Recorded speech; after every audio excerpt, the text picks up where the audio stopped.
आज के लेक्चर का आगाज करते हैं। K4 lecture 28। कंसेप्ट हमारे सारे कंप्लीट हो गए थे चैप्टर 6 के, और हमने इसके क्वेश्चंस की भी डिस्कशन कर ली थी। सारे क्वेश्चन डिस्कस हो गए थे। ऐसे ही एमसीक्यूज रह गए थे। आपको पता है एमसीक्यूज हम चैप्टर एंड पे अटेम्प्ट करते हैं।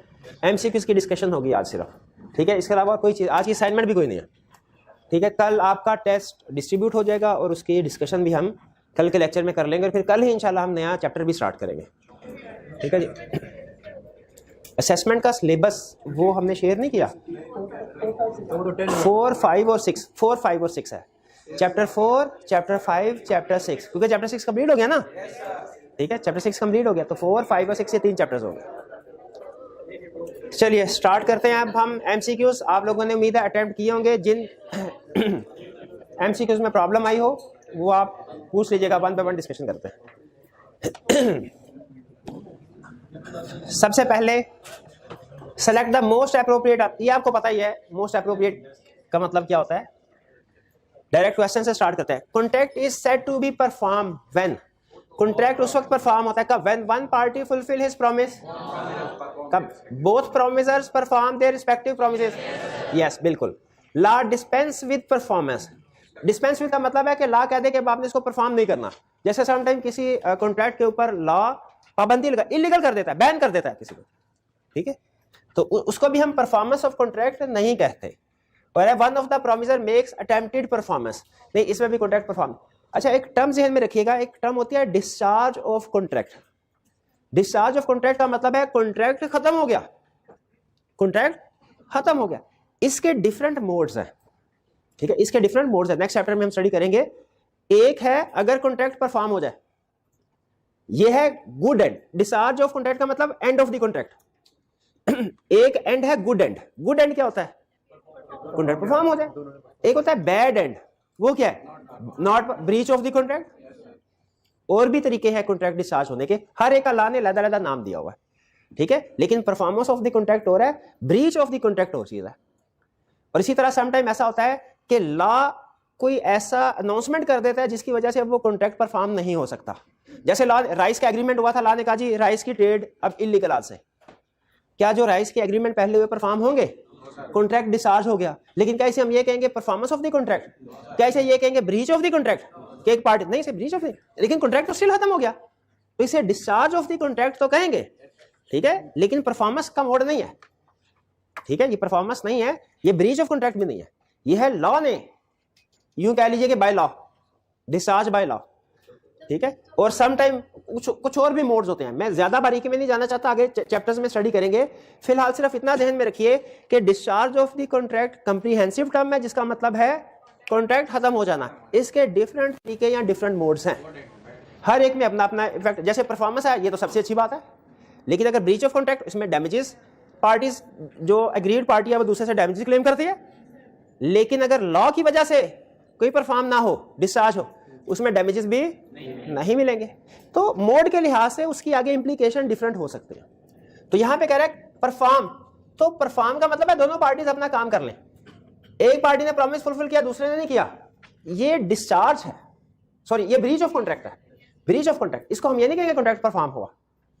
इसी तरह अगर लॉ उसको इलीगल करार दे दे, कॉन्ट्रैक्ट हालांकि खत्म हो गया, लेकिन क्या हम ये कहेंगे परफॉर्म हो गया? तो परफॉर्म तो हुआ ही नहीं, परफॉर्म तो हुआ तो खत्म हो गया।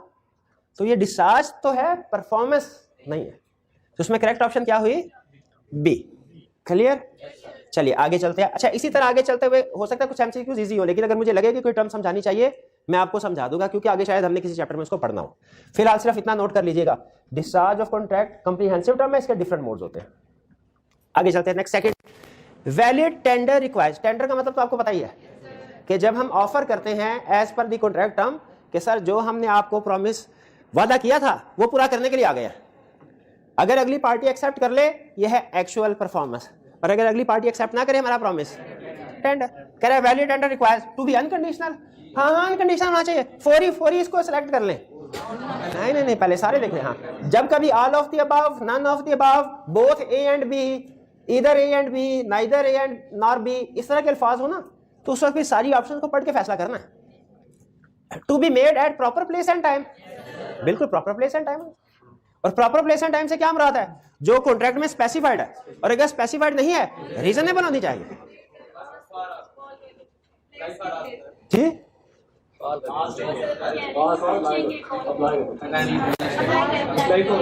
एक मिनट नहीं, हाँ ठीक है, वो आगे फर्दर हम स्टडी करेंगे कि अगर टाइम का केस है तो क्या। बेसिक प्रोविजन ये है कि अगर कॉन्ट्रैक्ट में टाइम या प्लेस स्पेसिफाइड है तो उसके ऊपर, स्पेसिफाइड नहीं है तो वो रीजन है। उसमें हमें पता है टाइम है तो और बिजनेस आवर्स होना चाहिए, पब्लिक हॉलीडे नहीं होना चाहिए, और प्लेस है तो पहले वो अप्लाई करेगा प्रोमिसर, और प्रोमिसी की जिम्मेदारी है कि उसे रीजनेबल प्लेस बताए। बिल्कुल वो कंसेप्ट हमारा है, लेकिन यहाँ पे सिर्फ बेसिक कंसेप्ट डिस्कस कर रहा हूं मैं, तो ये भी ठीक है।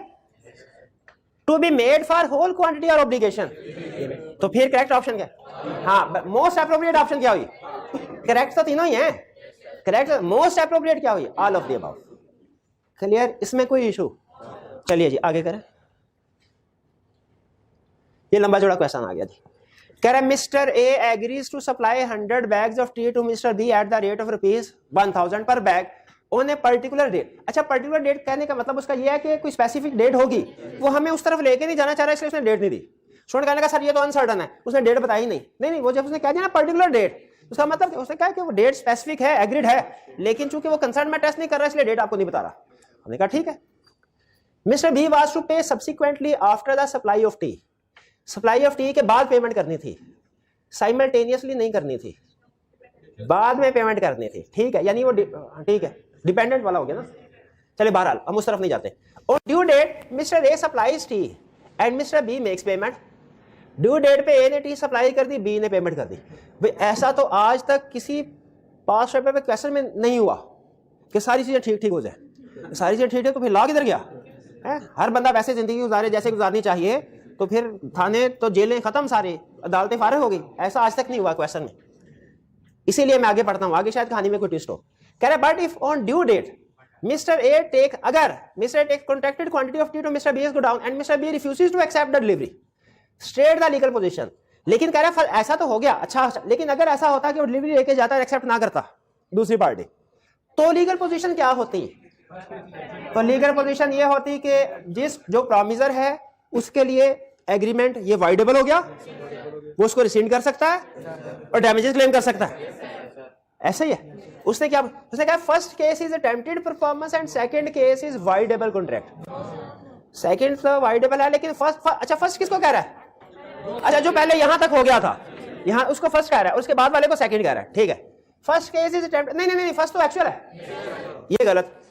B, first case is voidable contract and second is attempted performance. Second ठीक कह रहा है और फर्स्ट पहले वाला गलत कह रहा है। वो तो वैलिड हो गया ना, वो तो परफॉर्मेंस हो गई, वो तो हो गया कॉन्ट्रैक्ट डिस्चार्ज थ्रू परफॉर्मेंस, वो तो हैप्पी एंडिंग हो गई, वो वाइडेबल थोड़ी है, वो तो वैलिड है। ये भी गलत option. C, first case is actual performance and second is attempted performance, ये ठीक है। लेकिन सीखने के लिए फोर्थ डी भी डिस्कस करते हैं। फर्स्ट केस इज अटेम्प्टेड, नहीं भाई, पहली बारी तो actual, and second is actual, नहीं सेकंड उलट कर दिया। तो करेक्ट ऑप्शन क्या हुई हमारी? कोई प्रॉब्लम? आगे चलें। Which one of the following is not a joint promise? Several joint promisors with a single promisee. एक मिनट है, एक मैंने आपको लॉ में कुछ टर्म्स बताई हुई हैं जिनके डिफरेंट मीनिंग्स होते हैं। नहीं, वैसे कोई कभी सम टाइम ऐसा होता है ना, हम रूटीन की लैंग्वेज में कोई वर्ड बोलते हैं उसका मतलब कुछ और है, लॉ में उसका मतलब कुछ और होता है। वाइड ऐप में नहीं होता है। चलें अब नहीं, हाँ वो सी लॉ में ठीक है, इधर नहीं। लेकिन सम टाइम ऐसा होता है कि हम कोई वर्ड बोलते हैं उसके डिफरेंट मीनिंग होते हैं, उसके एक से ज्यादा मीनिंग होते हैं ना। हाँ, इंग्लिश में आपको सिखाए जाते हैं। अब मेरा वो टॉपिक तो नहीं है, लेकिन चूंकि उसका एक मतलब लॉ का भी है इसलिए मैं एक्सप्लेन कर रहा हूं।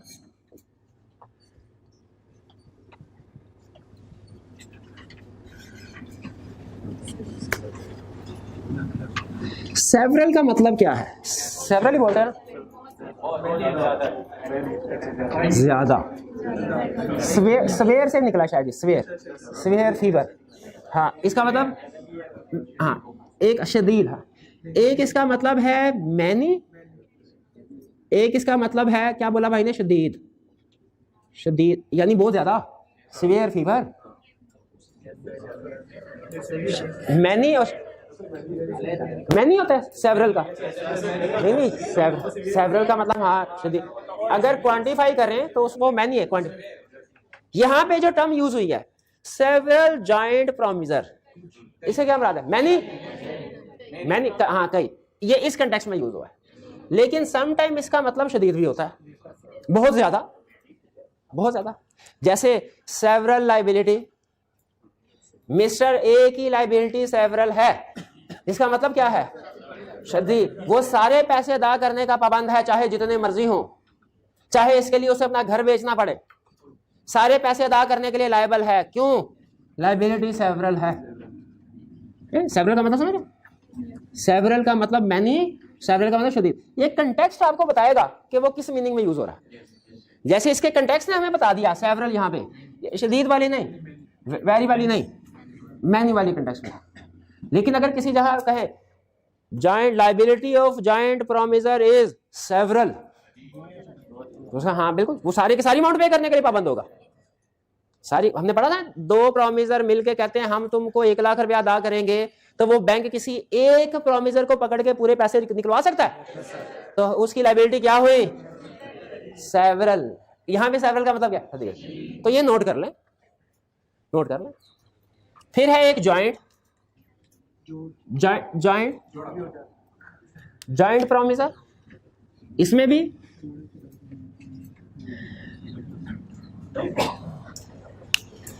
जॉइंट क्या होता है? इकट्ठ, जोड़, हाँ जुड़े हुए एक साथ। ये 4 लोग हैं। जब मैं कहूंगा ना ये सारे जॉइंट लाइबिलिटी है इनकी, तो इससे जहन में ये मतलब आता है कि ये चारों इकट्ठे होंगे, इनको बांधा जाएगा, ये एक ग्रुप बन गया ना, अब इनकी लाइबिलिटी है, अब मैं इनसे पैसे निकलवा सकता हूं। जॉइंट लाइबिलिटी का मतलब ये नहीं है। जॉइंट लाइबिलिटी का मतलब ये है कि ये सारे लायबल हैं। जॉइंट का मतलब क्या है? ये सारे, इसका मतलब ये नहीं है सारे इकट्ठा करके तो फिर इनसे पैसे लेने हैं हमने, कोई एक भी आ गया हमारे तो उससे पैसे ले सकते हैं। तो जॉइंट, लफ्ज जॉइंट का मतलब समझ आ गया? अगर मैं आपसे कहूं कि इन तीनों की जॉइंट लाइबिलिटी है, इसका मतलब क्या होगा? कि हाँ ये तीनों लायबल हैं, किसी एक को भी पकड़ के उससे पैसे रिकवर करवा सकते हैं। ये है जॉइंट लायबिलिटी का मतलब है कि लायबल कौन है? कोई भी। सेवरल लायबिलिटी का मतलब है कि लायबिलिटी कितनी है। जॉइंट और सेवरल में फर्क है, लायबिलिटी कितनी है। सेवरल का मतलब है अनलिमिटेड, जितनी भी लायबिलिटी होगी देगा। ये फर्क समझ आया आपको? असल में मैं बेस बना रहा हूं पार्टनरशिप की। पार्टनरशिप में जाएंगे ना तो वहां पे लिखा होगा क्या? Liability of partner is joint and several. Liability of partner is joint and several. इसका मतलब क्या होगा? अगर किसी बैंक ने पार्टनरशिप को, जिसके 5 पार्टनर्स हैं, उसको लोन दिया है, तो पार्टनर्स की लायबिलिटी जॉइंट एंड सेवरल है। इसका मतलब क्या हुआ? जॉइंट का मतलब किसी एक को भी पकड़ लो, सेवरल का मतलब सारे का सारा लोन रिकवर करवाओ, सारे का सारा शदीद, हाँ शदीद लायबिलिटी, सारी की सारी लायबिलिटी रिकवर करवा लो। जॉइंट एंड सेवरल का मतलब समझ आ गया? ये ज़हन में रखिएगा। कभी सेवरल का कंसेप्ट किसी और कॉन्टेक्स्ट में यूज होगा, कभी किसी और में ज़हन में रखिएगा। और जॉइंट का मतलब ही ज़हन में, जॉइंट से ये ज़हन में ना एक कंसेप्ट कि सारे इकट्ठे होंगे फिर ही पैसे मिलेंगे, नहीं नहीं नहीं नहीं। जॉइंट का मतलब है सारे लायबल है, किसी एक को भी पकड़ ले। ठीक, चलिए जी वापस। सेवरल लायबिलिटी का मतलब अनलिमिटेड लायबिलिटी, जिंदगी आसान। सेवरल लायबिलिटी का मतलब अनलिमिटेड लायबिलिटी। कोई भी एक पे करेगा, कोई भी एक, जो आपके हमारे हाथ, जितने भी जॉइंट प्रोमिसर है उनमें से कोई भी हमारे हाथ चढ़ गया, सारे पैसे उसे लेंगे। अनलिमिटेड का मतलब यही है ना, जिसकी नो लिमिट हो। विच वन, अच्छा यहां पे मैनी वाला, तो जॉइंट प्रॉमिस कौन सा होता है? जिसमें जॉइंट प्रोमिसर हो या जॉइंट प्रोमिसी हो या दोनों हो या कोई भी। तो बताइए several joint promisor with single promisee, joint promise है कि नहीं? लेकिन हमने कौन सा ढूंढना है? नहीं है। फिर single promisor with several joint promisee, ये भी जॉइंट प्रोमिस है। Several joint promisor with several joint promises, single promisor with, ये जॉइंट प्रोमिस नहीं है। क्लियर? D option correct. आगे चलते हैं। Fifth, Mr. X borrowed sum of rupees 100,000 from Mr. Y for 2 years. After 1 year, Mr. X dies, and Mr. Z, who is legal representative, X का inherits property of rupees 60,000. उसको जायदाद में से हिस्सा मिला. अच्छा मुझे बताइए, ये जब लीगल रिप्रेजेंटेटिव को ट्रांसफर होते हैं, सिर्फ राइट्स ट्रांसफर होते हैं कि लायबिलिटीज भी? लेकिन राइट्स इतने, लायबिलिटीज इतनी हो सकती हैं, मैक्सिमम इतने राइट्स और लायबिलिटी. बिल्कुल कह रहे 60,000 की प्रॉपर्टी मिली उसको, ठीक है. On due date of repayment mister Y will call upon mister Z to repay. कह रहे रीपे करो, but the capacity of mister Z is limited up to value of rupees 60,000.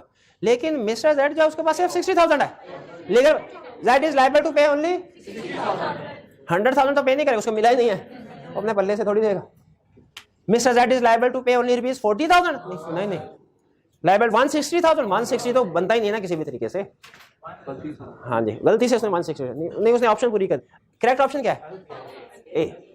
Clear? चलें जी आगे करें. 6, for the performance of joint promise all joint promisers are jointly liable. नहीं, jointly promiser jointly liable नहीं होता. क्या हम किसी भी promiser को पकड़ के उसे कह नहीं सकते तो joint liability हुई? सही है, बात सही है. क्यों सही क्यों नहीं है? एक मिनट. हाँ जॉइंटली तो नहीं, अलग-अलग होकर उनसे कर सकते हैं ना. मैंने समझाया था जॉइंट का मतलब क्या है. जॉइंट का मतलब यह है कि सारे लायबल हैं. इसका मतलब क्या, किसी एक को भी पकड़ सकते हैं हम. बताया था जॉइंट से पहला लफ्ज जहन में ये आता है कि सारे इकट्ठे होंगे, बांध के इनसे पैसे निकलवाएंगे. जॉइंट का ये मतलब नहीं है अकेला बंदा भी आए. हाँ तो ये बात ठीक है, जॉइंटली लायबल ठीक है, किसी एक बंदे से भी रिकवरी करवाई जा सकती. All of them are severally liable, ये भी ठीक है. All joint promisor are individually liable. ये अच्छा, इंडिविजुअली और जॉइंटली इसका मतलब एक ही निकलता है. अल्फाज फर्क है, अल्फाज फर्क है, लेकिन इसका मतलब एक ही निकलता है. अब आप कहें सर जॉइंटली और इंडिविजुअली तो इंग्लिश में तो एक दूसरे का अपोजिट होते हैं, ठीक है, लेकिन लॉ में यहाँ पे जॉइंटली लायबल का मतलब यही है, किसी एक से भी निकलवा सकते हैं. तो ये भी ठीक है. तो D are joint promisor are jointly and severally liable, ये सबसे ज्यादा ठीक है, मोस्ट एप्रोप्रिएट. D option.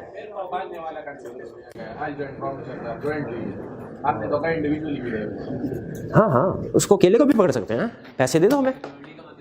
हाँ जॉइंटली का मतलब भी यही है. बिल्कुल डी. हाँ सारे ठीक है, लेकिन डी मोस्ट, क्योंकि इसमें जॉइंटली का कंसेप्ट भी आ गया, सेवरली भी आ गया. ऊपर वाली ऑप्शन में या तो जॉइंटली का कंसेप्ट था या सेवरली का था, दोनों इकट्ठे नहीं थे. और एग्जैक्टली यही लाइन आपको पार्टनरशिप वाले टॉपिक में आएगी और बार बार केस स्टडी में टेस्ट होगी कि liability of all partners is joint and several, या ऑल पार्टनर्स, वहां पे जॉइंट प्रॉमिसर की बजाय लफ्ज आ जाएगा partners, are jointly and severally liable. D clear. 7, contract should be performed by promisor, yes, by his legal representative, by agent of the promisor, any of the above. अच्छा यहां पे हमारी डिस्कशन उस तरफ लेके नहीं गया. हाँ लेकिन कुछ केसेस ऐसे हैं जिनमें लीगल रिप्रेजेंटेटिव और एजेंट परफॉर्म नहीं कर सकते. कौन से केसेस हैं? ऑल पर्सनल नेचर आर्टवर्क और contrary intention appears from contract. Contrary intention appears from contract का मतलब क्या है? कॉन्ट्रैक्ट में क्लियरली लिखा हो कि भाई प्रॉमिसर ही करेगा और कोई बंदा नहीं परफॉर्म करेगा. आगे चलते हैं. 8 आगे. Mr. A and Mr. B have borrowed from sum of rupees 10,000 from joint promiser, single promisee, क्योंकि अब इन्होंने वादा किया होगा कि हम तुम्हें C को 10,000 रुपए दे देंगे. On due date both parties that is Mr. A and B are jointly liable to pay, यानी दोनों लायबल हैं. दोनों लायबल का मतलब दोनों इकट्ठे होंगे तो लायबल है. दोनों लायबल का मतलब है दोनों में से कोई भी हमारे पास आ गया liable. If before the payment Mr. A dies, who will be liable to pay? Mister A के legal representative along with mister B. क्या मिस्टर बी इज लायबल? नहीं भाई, A liable, mister B liable to pay 15,000. नहीं 15 कहां से आ गया? तो वैसे उसने ऑप्शन बनाई. The legal representative mister A along with mister B is liable to pay. Yes legal, नहीं सिर्फ लीगल रिप्रेजेंटेटिव नहीं, ना तो सिर्फ लीगल रिप्रेजेंटेटिव लायबल है, ना सिर्फ मिस्टर बी लायबल है. C correct. 9, contractual liability involving personal skill can be assigned, assignment कहते हैं ट्रांसफर को, असाइनमेंट कहते हैं ट्रांसफर, असाइन करना मतलब ट्रांसफर करना। Involving personal skill can be assigned, can not be assigned, ये ठीक, ये उसमें वैसे option must be assigned, should be assigned नहीं, कैन नॉट बी असाइंड। और अगर contractual liability not involving personal skill होता वो कैन बी असाइंड, वो कैन बी, लेकिन ये जो है ये कैन बी ऑप्शन करेक्ट होगी। 10 when the time is an essence of a contract, promisor fails to perform his promise on time, तो क्या होता है? अच्छा, अच्छी प्रैक्टिस ये है कि आप ऑप्शंस को पढ़ने से पहले अगर सिचुएशन से अंदाजा लग रहा हो ना तो आप अपने जहन में कंसल्ट रिवाइज कर लें। टाइम एसेंस है, प्रोमिसर ने परफॉर्म नहीं किया, प्रोमिसी के लिए ये वाइडेबल हो गया, वो कॉन्ट्रैक्ट को रिसेंड कर सकते हैं और प्लस डैमेजेस क्लेम कर सकते हैं। Contract becomes voidable at the option of promisee, yes yes. Contract becomes void, no. Contract becomes unenforceable, no. Promisor must pay compensation to the promisee, ये प्रोमिसी होना चाहिए, प्रोमिसी, हाँ डबल ही होना चाहिए। प्रोमिसर फेल्स टू परफॉर्म तो contract becomes void, ठीक है, तो ये भी तो ठीक।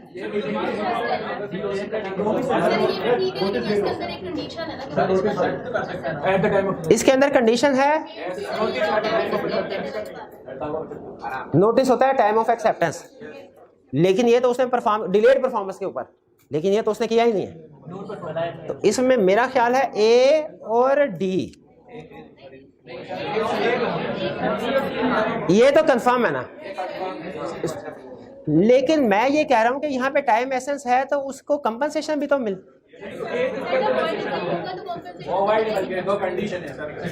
अच्छा आप ये अज्यूम कर रहे हैं कि इसके अंदर ही वो कवर हो रहा है, मुझे शक है। बहरहाल ए तो करेक्ट है ही है, इसमें तो कोई, मेरे ख्याल में डी भी करेक्ट है, इसको नोट कर लीजिए, इसको देखेंगे फिर। मेरे ख्याल में ए और डी, लेकिन बहरहाल एग्जाम में अगर हो तो हम ये ऑप्शन सेलेक्ट कर लेंगे क्योंकि ये ज्यादा बेहतर, मोस्ट एप्रोप्रिएट, ठीक है ठीक। 11 which one is not a reciprocal promise, reciprocal promise के तीन है, mutual and separate promises, mutual and independent होता है, म्यूचुअल एंड डिपेंडेंट भी होता है, म्यूचुअल एंड कंकरेंट भी है, तो करेक्ट ऑप्शन क्या है? ए, ये रेसिप्रोकल प्रॉमिस नहीं होता। आगे चले ऊपर थोड़ा सा, payment received by the creditor must be appropriated for discharging debt which has been borrowed at last, नहीं according to instructions given by the debtor के इंस्ट्रक्शंस के मुताबिक हो, in a logical sequence of the debt, नहीं ये logical sequence तो पढ़ा ही नहीं हमने। Which has been borrowed at first, ये उस सूरत में होता जब डेटर और क्रेडिटर दोनों ने एलोकेशन ना की हो, तब ये डी ऑप्शन, तो हमारे इस केस में करेक्ट ऑप्शन है B, according to instructions given by debtor. 13 Mr. X promises to sell standing timber to Mr. Y as per the terms of contract. Mr. X will cut and cord the timber. Timber को लकड़ी शकड़ी है जिसके लिए वो agreement कर रहा है कि मैं आपको लकड़ी प्रोवाइड करूंगा, आप उसका मुझे फर्नीचर बना के दोगे। Whereupon Mr. Y will take it away and pay for it. वो उसे खरीदेगा, उसको पेमेंट कर देगा। Mr. X cords only a part of timber and neglects to cord the rest. For example अगर एग्री हुआ था कि वो हमें 100 मन जो है वो प्रोवाइड करेगा गुड्स को, जो भी गुड है, तो उसने 20 के बाद कहा मैं मजीद सप्लाई नहीं कर रहा। Mister Y wants to initiate legal proceedings, just him the legal action. क्या लीगल एक्शन हो सकता है भला? कॉन्ट्रैक्ट वाइडेबल है क्योंकि उसने परफॉर्म नहीं किया, कंपनसेशन भी क्लेम कर सकता है। ये मिलता जुलता है ना वो सिंगर वाले से, उसने 4 मंथ्स का कहा था या जितने भी, तो 2 मंथ्स के बाद उसने छोड़ दिया था, तो हमने कहा था थिएटर के मालिक के पास क्या ऑप्शन है? वाइडेबल प्लस कंपनसेशन क्लेम कर सकते हैं। Mister Y may void contract, yes. Mister Y may claim compensation from X, ये भी यस है। Mister Y does not have any legal remedy, है ना। Mister Y may avoid the contract and claim compensation, इसमें देखिए उसने दोनों कर दे, इसलिए मैं ऊपर भी कह रहा था दोनों होनी चाहिए, वो जो केस था। तो डी ऑप्शन हमारी करेक्ट होगी। कॉन्ट्रैक्ट वाइड भी, वाइडेबल भी है, कंपनसेशन भी ले सकता है। क्लियर? आगे चले,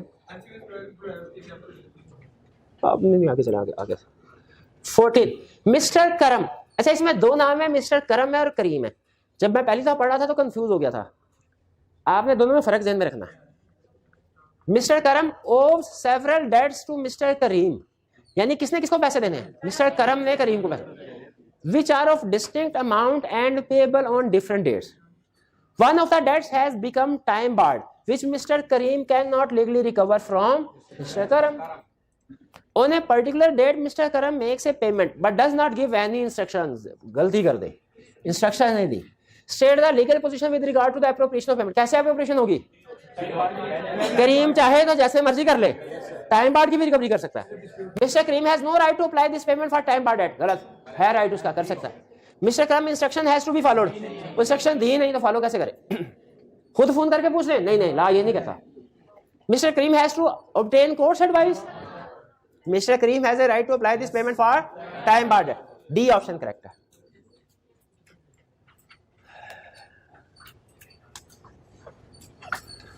fifteen, mister B owes to mister A rupees 10,000. Mr. A asks Mr. B to deposit this amount in Mr. A's bank account. Mr. B deposits the amount in Mr. A's account. After some time, bank has stopped functioning. Bank has stopped functioning का मतलब है bank default कर गया, bank काम करना खत्म हो गया, मतलब बंद हो गया bank. And mister A has no information regarding transfer of money to his account. Mister A को बैंक बंद हो गया, उसको बैंक स्टेटमेंट मिले तो पता चलेगा ना कि पैसे आए कि नहीं। उसको ये नहीं पता कि मेरे अकाउंट में पैसे आए कि नहीं। Mister A is claiming that mister B still liable to pay him the amount. Is mister B liable? भाई उसने डिपॉजिट करवा दी है तो उसने जो इंस्ट्रक्शन दी गई थी उसको फॉलो कर दिया, उसकी लायबिलिटी खत्म हो गई। Mr. B has followed the instructions of Mr. A, so he is discharged from his obligation. बिल्कुल ठीक। Mr. B has committed fraud? नहीं, कोई फ्रॉड नहीं किया उसने। Mr. B has committed negligence? नहीं, इंस्ट्रक्शन को फॉलो किया। Mr. B is liable because he failed to perform reasonable care. नहीं, ए ऑप्शन करेक्ट। अच्छा, ये वैसे MCQ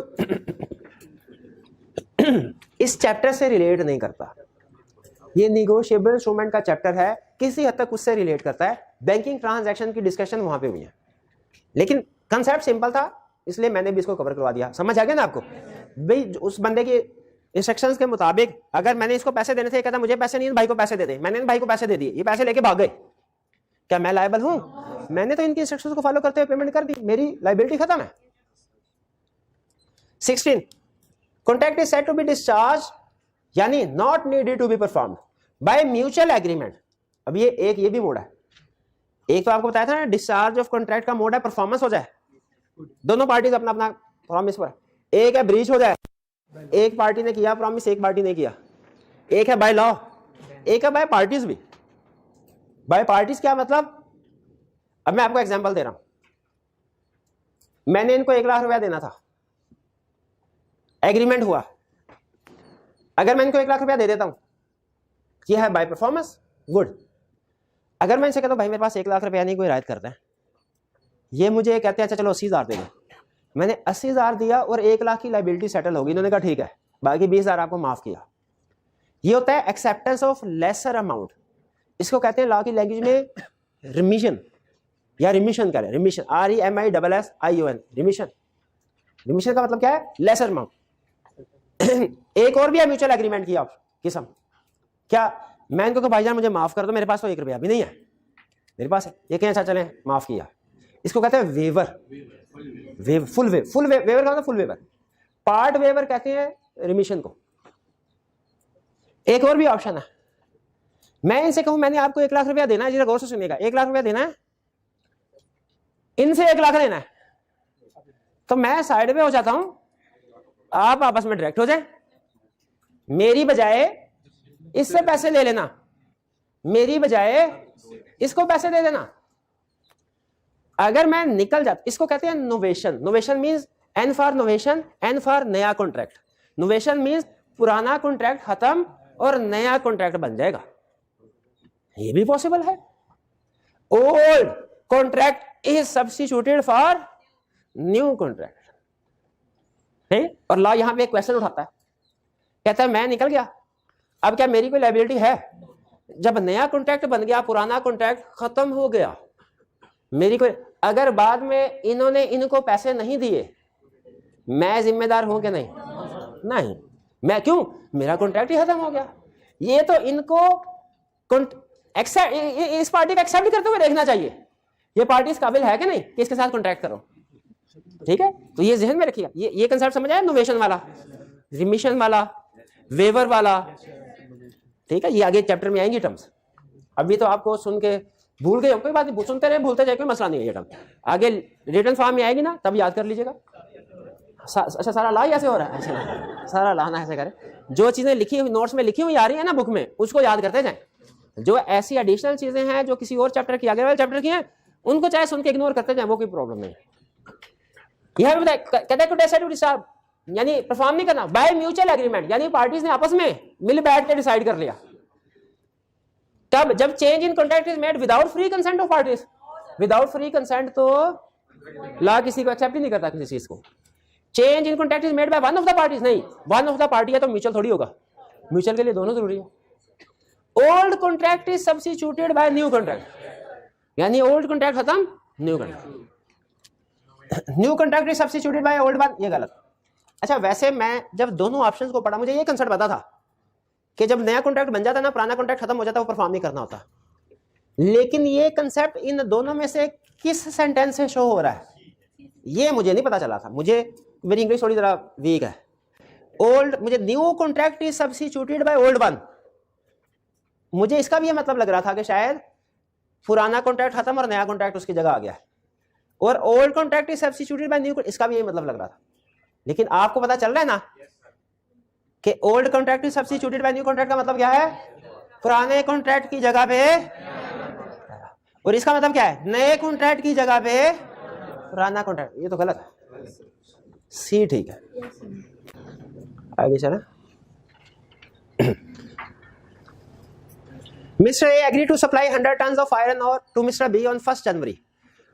On due date of supply, he took stipulated quantity of iron ore to Mr. B's residence at 12 AM. 12 AM कौन सा होता है, दोपहर का कि रात का?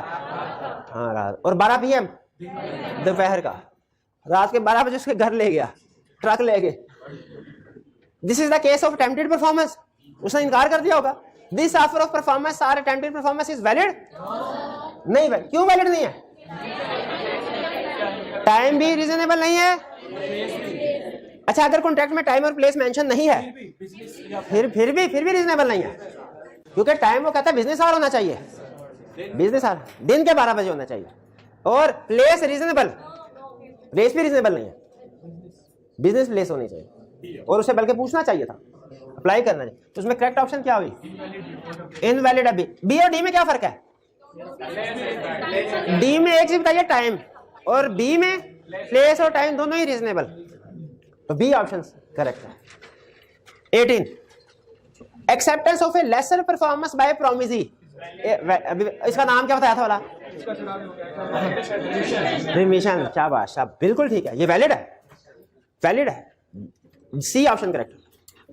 19 when two or more persons have made a joint promise, a release of one of such joint promiser by the promisee, promisee ने एक promisee को रिलीज कर दिया, बाकी रिलीज हो गए? क्या ये वाला रिलीज्ड प्रोमिसर बाकी प्रोमिसर को लायबल है? Yes. Does not discharge the other joint promisor, सही क्या गलत? सही क्या गलत? एक जॉइंट प्रोमिसर को रिलीज किया, बाकी रिलीज नहीं होते। Neither does it free the joint promiser so released from responsibility to other joint promiser. Promisee को लायबल नहीं है, लेकिन दूसरे प्रोमिसर को तो लायबल है, यानी दूसरे प्रोमिसर अगर एक्स्ट्रा पेमेंट करते हैं तो वो इससे पैसे, तो ए ऑप्शन करेक्ट। बाकी डिस्चार्जेस अदर जॉइंट प्रोमिसर, नहीं गलत। एक जॉइंट प्रोमिसर को रिलीज करें, अदर जॉइंट प्रोमिसर डिस्चार्ज नहीं होते। Discharges the other joint promisor, नहीं गलत। एंड आल्सो फ्री जॉइंट, नहीं। Release of one of such joint promisor is not allowed, हो सकता है, हो सकता है। तो करेक्ट ऑप्शन हमारी क्या हुई? ए। 20 where a contract consists of reciprocal promises and such reciprocal promises are to be simultaneously performed, promiser need not perform his part of promise at all. नहीं करना चाहिए, लेकिन करने से पहले वो दूसरी पार्टी को कहेगा सर हाँ शो करवाए कि आप विलिंग है।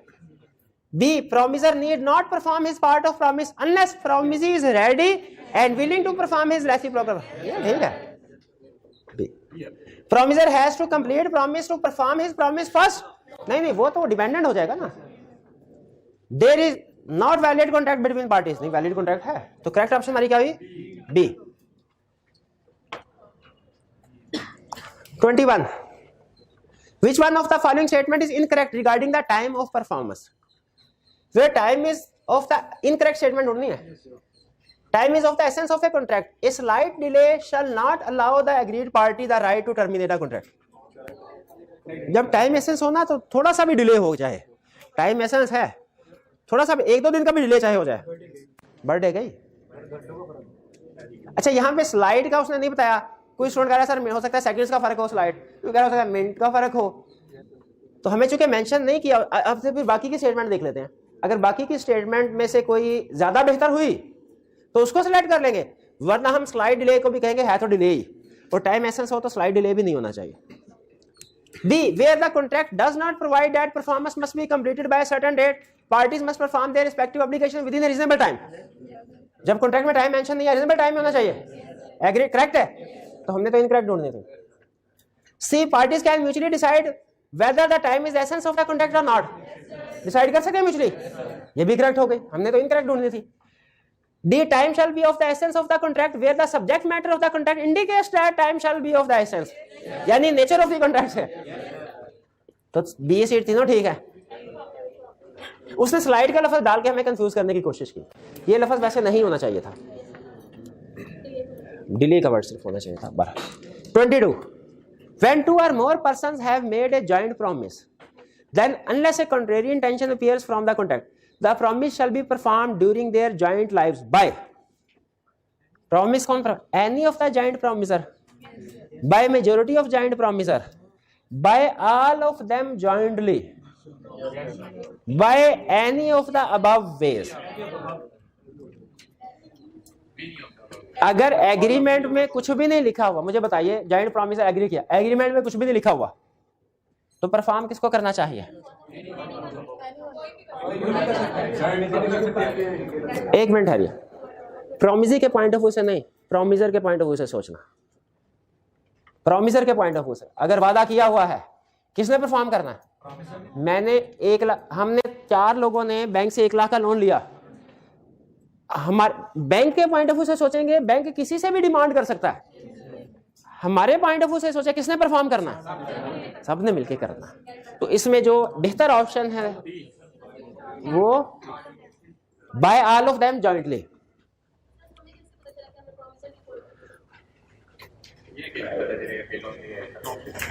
ये कैसे पता चला? हमने प्रॉमिसर के, इसमें वैसे क्लियर होना चाहिए था कि कौन डिमांड कर, किससे डिमांड किया जा सकता है।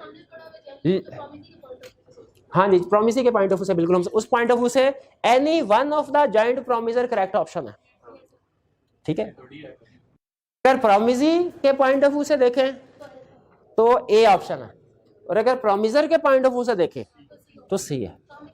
इस तरह के क्वेश्चन में थोड़ी एग्जाम में वो नॉर्मली क्लियर करता है, इस क्वेश्चन में भी उसे क्लियर करना चाहिए था, ये बात उसने क्लियर नहीं की, इस क्वेश्चन की स्टेटमेंट क्लियर नहीं है। क्लियर नहीं कर सकते आप इसमें। देखिए सम टाइम कोई क्वेश्चन जो है उसमें भी प्रॉब्लम हो सकती है, तो यहाँ पे मेरा ये ख्याल है कि इस तरह का क्वेश्चन अगर आए, मैं अगर एग्जामिनर हूं तो ए ऑप्शन को भी सिलेक्ट कर लूं और सी, दोनों को ठीक कर दूं, ठीक है जी। मेजोरिटी वाला तो है नहीं आता ना, अगर मेंशन नहीं किया हुआ, ठीक है। यहाँ तो एक होगा, यहाँ ऑल होंगे, ठीक है जी।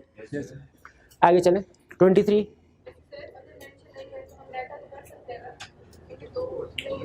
नहीं देखिए, अगर कॉन्ट्रैक्ट में मेंशन नहीं है किसने परफॉर्म करना है, तो रूल ये होता है कि परफॉर्म हम सब ने करना है, जिम्मेदारी हम सब की है, ठीक है। अगर हमने बैंक से लोन लिया फॉर एग्जांपल, तो जिम्मेदारी हम सब की है कि लोन पे करें, और बैंक किसी से भी रिकवर करवा सकता है, किसी एक से। अगर लेकिन क्या 2 पार्टीज की रिस्पॉन्सिबिलिटी लगाई जा सकती है पे? हाँ, लेकिन वो कॉन्ट्रैक्ट में लिखना पड़ेगा कि एग्रीमेंट हमने किया, लेकिन हम में से सिर्फ 2 पार्टीज लोन पे करेंगी या प्रॉमिस परफॉर्म करेंगी, बाकी नहीं करेंगी। लेकिन चूंकि क्वेश्चन में उसने लिखा था अनलेस कॉन्ट्रेरी इंटेंशन अपीयर, यानी और कुछ नहीं लिखा हुआ। नॉर्मल केसेस में क्या अप्लाई होगा? तो नॉर्मल केसेस में हम सारे इकट्ठे लायबल है। 23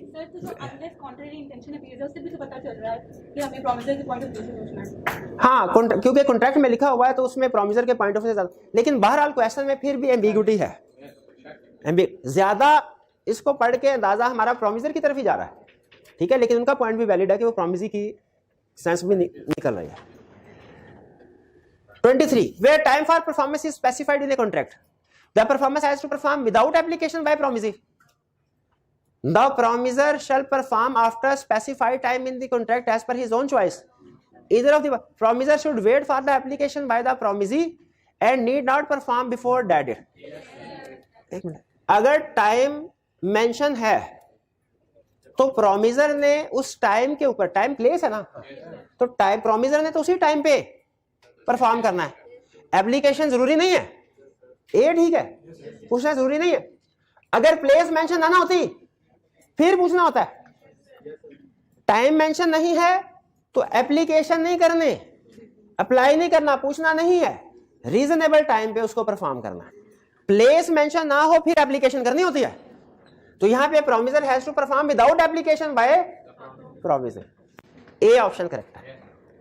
24 in a contract where time is not specified for performance, the promisor can perform the नहीं जी, ए कैसे कर, टाइम मेंशन नहीं है, सॉरी टाइम मेंशन है ना, तो क्या ये पूछेगा किस टाइम पे मैं, यही option promisor has to perform without application by the promisor, क्योंकि वो कहेगा भाई मेंशन तो कर दिया, पूछ क्यों रहे हो। एप्लीकेशन तो तब आ जाएगी ना, तब करेंगे जब कोई चीज कॉन्ट्रैक्ट में मेंशन नहीं है। अगर कोई चीज कॉन्ट्रैक्ट में मेंशन हो गई है उसका एप्लीकेशन थोड़ी कर, उसके लिए तो अप्लाई नहीं करना। 20 in a contract where time is not, इसमें टाइम नॉट स्पेसिफाइड आ गया, ठीक है। वो मेरे दिन में ये चल रहा था जब मैंने कहा था प्लेस के केस में हम अप्लाई करते हैं, टाइम के केस में the promisor can perform the contract any time, shortest possible time, within reasonable time, within the latest time. C option correct है। आगे भी है, आगे चले। 24 ये कल ना कर लें, हाँ, क्योंकि वो जुम्मे का टाइम है। अच्छा, इसी में मसला जो मैंने कल करवाया उसी 25 में तेरे कोई बात नहीं, इंशाल्लाह कल तक इंतजार कर लें। हाँ, जुम्मे का टाइम, मतलब वो डिले ना हो जाए। तो बाकी के 3 क्वेश्चन रह गए हमारे, कितने रह गए? कल इंशाल्लाह कल की क्लास में 3 डिस्कस करें। आज का लेक्चर यहाँ पे खत्म करते हैं। अल्लाह हाफिज।